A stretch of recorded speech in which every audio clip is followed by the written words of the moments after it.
बघी recording studio Samastipur Sheikhpura.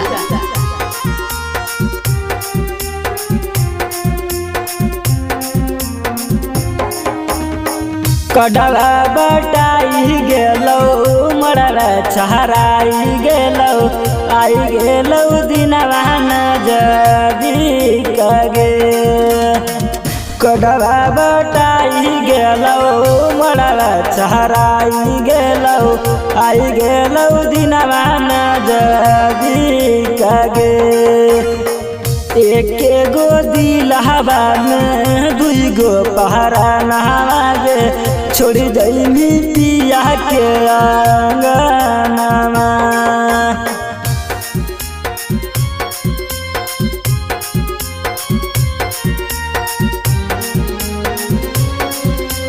Music by अमीर गुप्ता।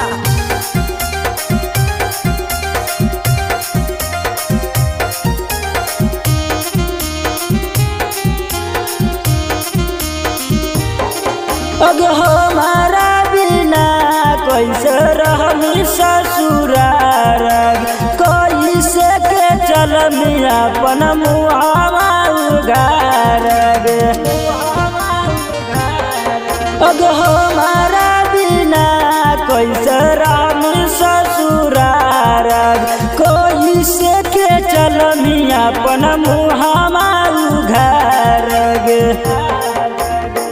रतिया में छतिया फटो अब याद तोर गे लागे निकल जैतो पारा नागे।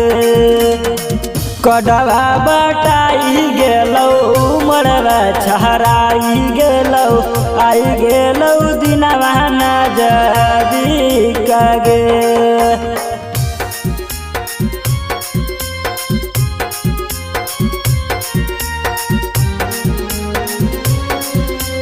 म्यूजिक बाय अमीर गुप्ता।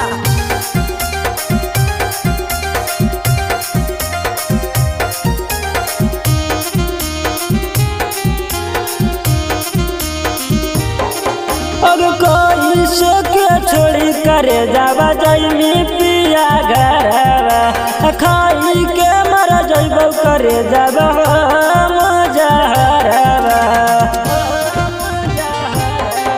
अब कोई के छोड़ी करे जावा जैमी पिया घरवा खाई के मर जैबो करे जाबा मजहरवा। रोई रोई बोलो हो छोटू प्रकाश गे कैसो जैमी गोरे लाल के छोड़ा गे।